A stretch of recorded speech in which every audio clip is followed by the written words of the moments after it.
It's a trucking, transportation, and lifestyle show like none other. Man, you call this a life? Road Gang Radio is back for another half hour of the best transpo show in the known universe. We come in peace.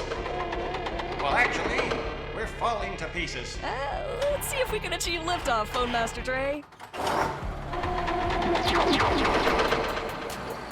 That we can. We don't have Lindsay to help with the liftoff, but we got Jimmy, Mac, and me as well. Good to be here. Good to be here as well. Big thanks to Lindsay, by the way, for sending Emily Landingham over with that wonderful chocolate chip cookie cake that they sent me for my birthday. Big thanks to many of you all as well for honoring my request in lieu of presents or any sort of anything else to make sure that you actually donated a wreath or two to the Wreaths Across America cause. I've got that link up on my Facebook page for those of you who follow me there. Thank you so much. Well, Chowder gave me a little shout out and said that he got 5 wreaths. He got 5 wreaths, by the way. He bought 5 wreaths, by the way. And a big thanks to Steve, once again, coming up with a big donation just to the overall cause. Don't forget, all that money actually goes to promoting us on all of our platforms. We do not put that money in our pockets. Big thanks to Steve and everybody out there from Trucker Boastin' and Dave Nemo and everybody else who has jumped in the chat to wish us a happy birthday. My wife did this on purpose, by the way. This particular scheduling coup, Kathy Reichs' Evil Bones, what we're talking about today. Kathy's been on the show before. You can find her at kathyreichs.com. You can find her on the X, formerly Twitter, at the same place, and on the gram of Insta. If you go into Facebook, it's the name with the word books at the end of it. Evil Bones, a Temperance Brennan novel.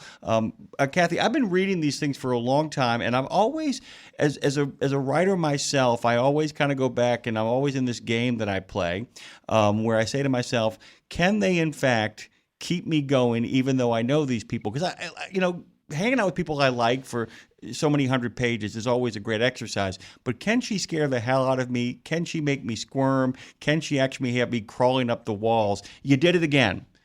Straight up, you did it again. You did it again. Tempe is just, and by the way, Tempe and my wife have something very big in common. Not that I'm in favor of hurting animals, but good God Almighty, I told Claire, I'm like, I'm not sure you want to read this one because, this is something else. Hey, Kathy, good morning. Welcome back. Good morning. Thank you for inviting me back. Let's kind of talk about this 24th installment. I mean, with with Temperance Brennan at the center of it all. Talk about the idea of why not only do we not get tired of reading them, you don't get tired of writing them. Well, that's the challenge. I have to keep it fresh. I have to do something new in each book. I have to keep the characters evolving and the relationships between the characters evolving. And then I have to bring in new characters in each of the books. So, yeah, that's a challenge. I know what you're saying because I have some favorite authors that I'm well into their series, 5, 6, 7, 8 books. And some of them do keep me engaged and some don't. Yeah, and it's kind of an interesting thing is when I have these people that I kind of gravitate towards, there's some people where I can, some people, they miss the mark sometimes. Other people, the mystery doesn't really hook me, but I'm like, I don't mind spending time with this group of people again. Love them to death, love the banner, love the interpersonal relationships. This one, by the way, this particular book, really, I mean, you go gruesome here. I mean, look, you're dealing with forensics, so it often goes really gruesome here. But this is something that really offends the sensibilities. There's something about this in regards to, you do something else in this book, and please tell me if I got this right. You withhold enough crucial stuff. You've done it on other occasions, but you withhold enough stuff. I don't mean evidence. I mean you don't tell the reader exactly what they're looking at, which leaves a lot of room for the imagination to go incredibly gruesome. And it just had me squirming from the get-go. Is that fair? Well, I think I think that's fair. And I think that can be more effective. It's like a cutaway in a horror movie, rather than showing it, you lead the main character right up to it and then cut away. That can be more scary, or the person in their mind can create something much more graphic than you would ever want to put down on the page. And the thing that's so neat about this book it's of course murder mystery. There's the whodunit thing and all that there. But we're actually also watching something from a forensic standpoint.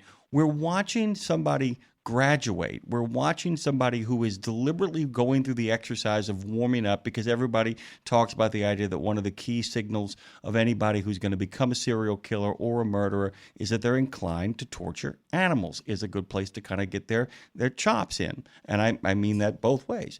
And in some ways, we're actually kind of playing our way through the idea of we are literally the clues. The crime is being kind of spelled out so that the animals themselves become a ticking clock in the book.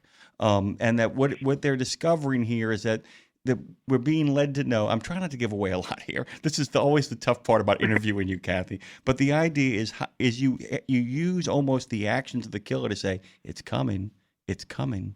You know what's going to happen next. You're all smart people. You know where I'm ultimately headed. Because the moment people start killing animals that we can personify, that we can become personified, the next step is always inevitable. Did you kind of intend to do that from the beginning, or were you in the midst of fleshing this out and go, oh wait, got it? No, that was the intention from the beginning, to have not your typical serial killer. But one of the things people feel fairly strongly about are animals and cruelty to animals and the mistreatment of animals. So I decided to address that issue. Each book addresses a different, they're not preachy, but each one has kind of a social theme running through it. And this one has to do with the treatment of animals. So that was in my mind from the beginning as I outlined. I don't do a whole lot of outlining, but as I formulated the story in my mind. And that formulation really does play in here, because that's the thing about, and it's also the thing too, it isn't preachy, is the fact that it doesn't need to be preachy. Anybody who can, I mean, like my wife and I have a pet chicken. I mean, we have a chicken named the Dorosaurus that we call Dora for short. And as you know, we actually just put a chicken down who was 13 years old. But that's the funny thing. My wife actually asked the veterinarian, point blank asked him, was there anything else we could have done? And he giggled and he went, the chicken is 13 years old. It's a miracle. He said, that's a miracle chicken. He said, you've done all you can do. What a remarkable life you've given them. So for me, with the other chicken who's in the house, in a diaper, living the best life, playing on a piano. No way. Absolutely. But for all of that stuff, when you actually, the deeper your empathy is, the more you care about animals, that extends to people. And the less you care about animals, that extends to people as well, too. And that's one of the things. It's the detachment. It's the inability to feel for anything. And so you are basically, the killer is profiling themselves. I mean, it's an ingenious sort of thing where, we're not watching them graduate from sloppier methods into cleaner methods. We're watching them become. And that's part of what's at play here, too. And I was kind of wondering with Tempe, in regards to when you look back on the first couple of books, what has changed? What has she become in regards to your development of her over these many years?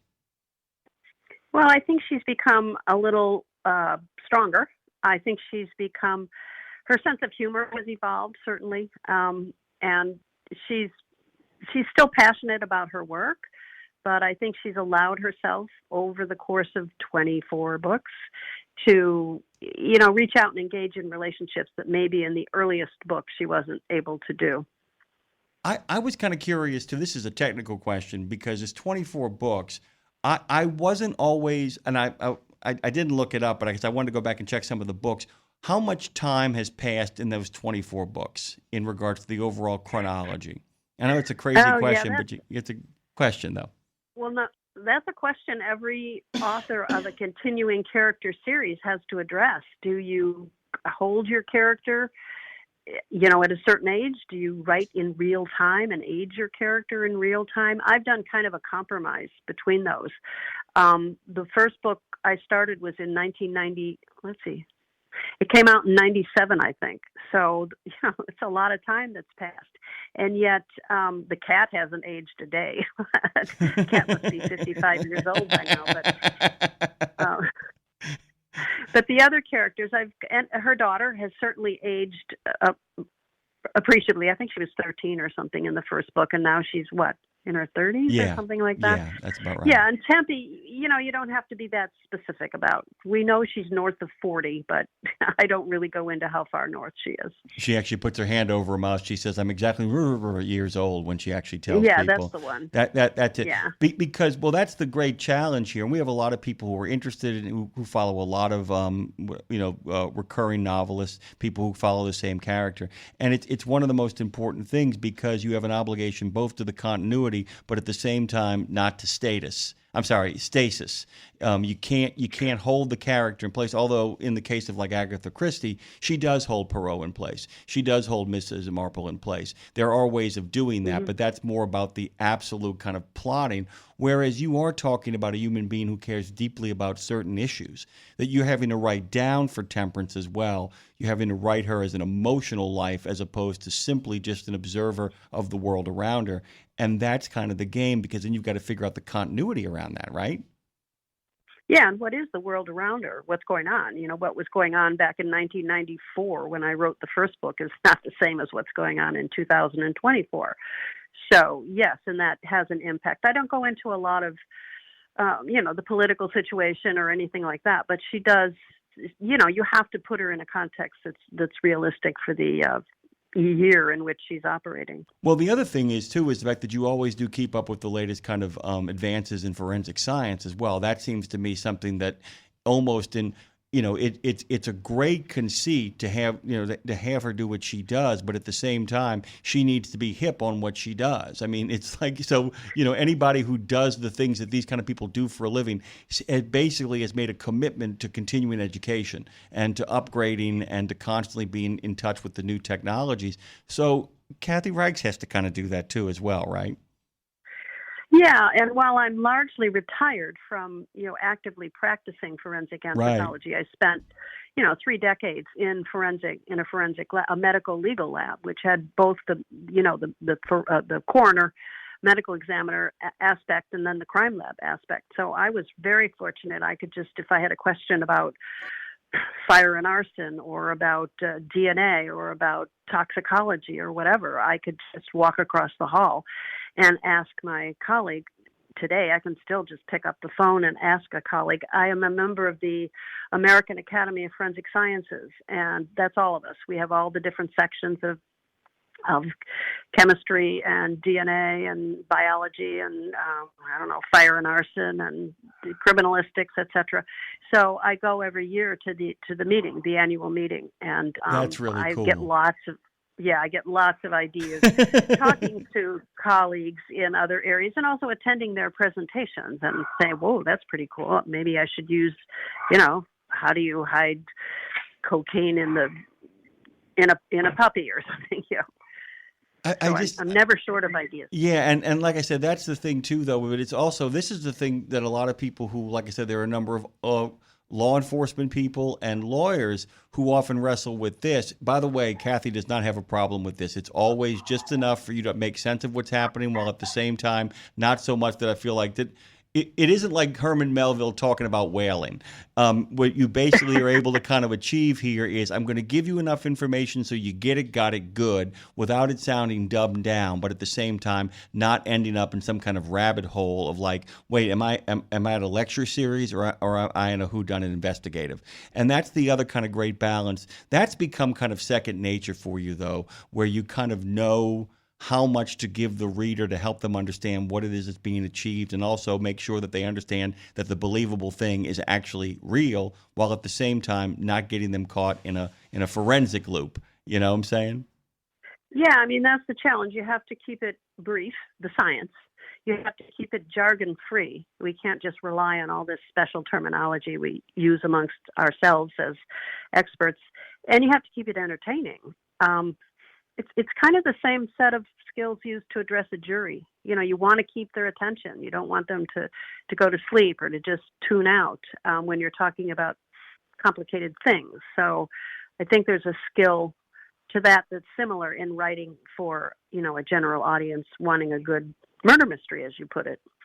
I'm gonna kind of do what I call the whiplash conversation here, because I want to make sure that everybody understands that a lot of the same characters that they've come to love in this series do make appearances here. A lot of the people they've come to kind of expect make appearances here. That's, like I said, always the balance: a new, fresh story with maybe some new, fresh information, but at the same time giving. I talked earlier about keeping me gripped in the story. But we do get a chance to visit with some people that we've come to care about a great deal. That's the other temptation, it seems to me, that I don't know if you have to fight it, but you just kind of have to look at it from a 30,000-foot view and make sure you're giving people enough of the people they love, while at the same time not just making it a class reunion, right? Yeah, exactly. And I do that. My character tends to move between two geographic areas. She works in Montreal, in Quebec, which is a French language background. And then she works in Charlotte, North Carolina. So on each end, you've got the core cast of characters with whom she works. And in this one, Skinny Slidell is, the cop she works with in Charlotte. One of the greatest characters ever created. Just going to straight up say it. Great, terrific, and okay. Just great. I really enjoy writing dialogue for Skinny, because he is a character, as you put it, and can be difficult at times, but he's a good cop, and she recognizes that. So it gives you that opportunity for them to play off of each other. And by the way, this is something else too in regards to this is another careful balancing thing. Once again, still trying to play a careful balancing game here of not giving away all the details in this wonderful book. But there are moments where, of course, people playing off of each other and giving people that old familiar, even in the new one, in Evil Bones, the Temperance Brennan novel, even about that, you have to kind of make sure that even in the most kind of we're spending time with the people we love, you've still got to keep advancing the plot. Are you one of those people that actually believes that if we're not always advancing the plot, we're actually slowing things down? Oh, absolutely. In this genre, I write thrillers. I write murder mysteries that have a certain element of threat to the main character. They're thrillers. So, yeah, you have to keep it moving along. You have to keep it building to a climactic point, and then you can ease it back down and, bring out the ending. And the other thing is that, like I said, this really begins with a series of really grotesque animal mutilations that continue to escalate throughout the course of the book. But what I was kind of curious about from your own forensic standpoint, and on this area, I don't know your background. How much information that you had to kind of draw from in regards to the animals themselves, in regards to that sort of study? And then I want to talk about your love for animals, because it's really clearly, it's on the page. I mean, it's very, very clear how much you care about them. But can you kind of talk about, was there any kind of in-depth kind of study of that? Because it's the most in-depth you've kind of talked about this in all of these books. Yeah, I did do some quite a bit of research into animal behavior, how different species of animals act, how they respond to threat, that kind of thing. And I talk about that a bit in the story. And also how she reacts to it. I can remember some animal cases that I would have in the lab. I remember one time getting a burlap sack with bones in it. And when I sorted out, it had been in a lake. Someone had dredged it up out of a lake. And when I sorted through it, it was, I forget how many, 4 or 5 kittens. And obviously their cat had a litter they didn't want to deal with. They put them in a sack and threw them in the lake. And I think they had put rocks in this sack. And that just gutted me. That was the cruelest, coldest, most callous thing I could imagine. And, that may have started the idea of let's do a book on animal cruelty. We've done serial killers and we've done arsonists and we've done, I don't know, I can't even remember what all 23 books are about. But yeah, let's use animals as a theme. Let me ask you something from a position of somebody who's done a lot of writing on profiling and who in many ways through your forensic work actually does that kind of recreating something. What causes somebody to do that, in your own opinion? The idea that it's like, they're just like, I don't know what to do with these kittens, so I'll put them in a box and give them away. I don't know what to do with these kittens, so I'll go down to the shelter. What possesses somebody to do that? I mean, go ahead. I'm sorry. No, I was just going to say, and you're describing two, to me, very different people. The person that makes the effort and takes the kittens to the shelter versus the person who puts them in a burlap sack and throws them in the lake. To me, that's such a different personality structure or mindset or whatever. And I can't imagine how anyone could do that to a helpless little animal when it's just as easy to just take them to the shelter. Why drown them in the lake? And and I think about that because I think about the fact that everybody who does that doesn't become a serial killer. Let's make that really clear. There are plenty of people who have done terrible things to animals who never cross that line into the next step. But I'm just like like I said, that's the profile that is the most fascinating to me. Is not the person who becomes the serial killer. That's the stuff of headlines and of great books like this. It's the question is, how close are people who are doing that to the next step? In your own kind of opinion, how close are they? The people who beat horses, the people who fill up sacks with rocks and the most adorable things you possibly can imagine. How much further is the next push for them? And that's what I think in many ways is kind of fascinating about this and disturbing, because there are a lot of people out there. Any animal cruelty shelter, any animal shelter period is a testament sometimes. The number of animals that have to be rescued is a testament to how many people are they one push away? I mean, how do we get there? Well, that's a good question. It's a psychological question. It's, that's why I went into forensic anthropology. I like hard science. I like something I can photograph and measure and weigh. And, I don't like, and Tempe says that more the TV Tempe than the book Tempe is always saying this, that she doesn't like psychology and she doesn't like the softer sciences. So that's a question I can't answer. I'm not sure anybody can answer that. That's okay. I mean, I'm asking it because I didn't want to get your opinion so I could go, okay, let me tell you what I think. I literally, that is one that perplexes me completely. And it's just interesting because as, one of the things too, because as you're constructing a killer, one of the things about a mystery killer, even if they're on the page before we get to the end of the book and we just don't know who they are, that's kind of the thing, is that when they are on the page and they are a presence and we just don't know they're the murderer, they have to present one way. If they're not on the page and they've been lurking in the shadows, but the other thing about your books is that you are constructing a true profile of the human being, not through the presence of the human being,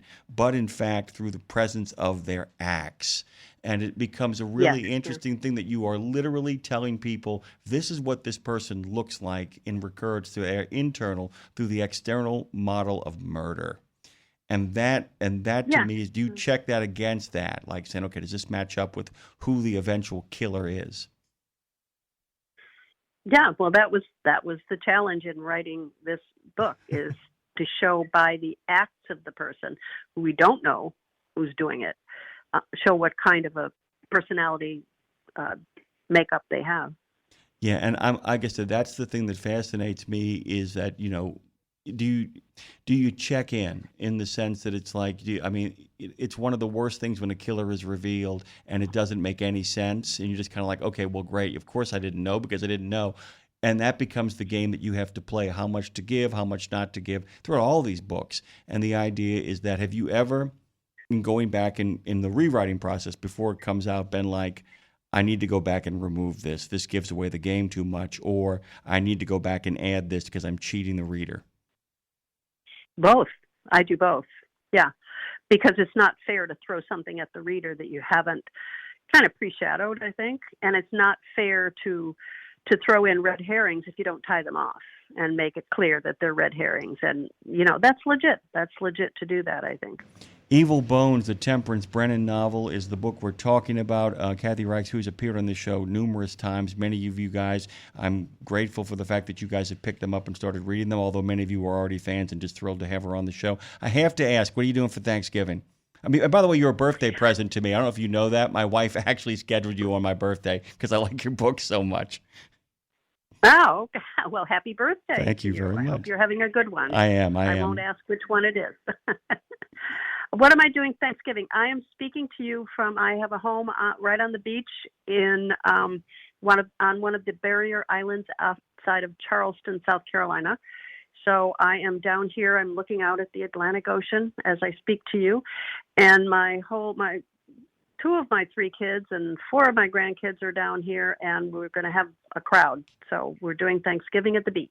By the way, I help me out. I can't remember the title. There was one where you were actually talking about storm on the water. The whole thing opened up with that incredible scene on the boat and the storm on the water, and I kept saying, this is somebody who actually knows what a storm on the water actually looks like, because it was like basically, I'm like, anybody that's been in a massive storm on the water, this is actually too real. As a New Orleanian, I can tell you, Kathy, I was like, oh my God, I'm a little too close to home. Which one is that again? I can't tell you which book that was. I think she's out in a small boat with Ryan on the St. Lawrence River or something.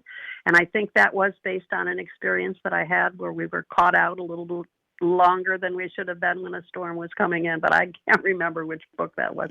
It's like 4 or 5 books back at least, right? Yeah, I remember I finished that first part, had to put the book down. My dad was like, what's your problem? I said, I just had too many memories of being on Lake Pontchartrain when a storm front rolled in. The name of the book is Evil Bones, a Temperance Brennan novel. Its author is Kathy Reichs, who graciously joins us again on the eve of Thanksgiving. KathyReichs.com. You can find her on X under that, on the gram of Insta at that, and then on Facebook, it's Kathy Reichs Books. Happy Thanksgiving to you, and thanks for making time again. Well, happy Thanksgiving to you. Thank you for having me.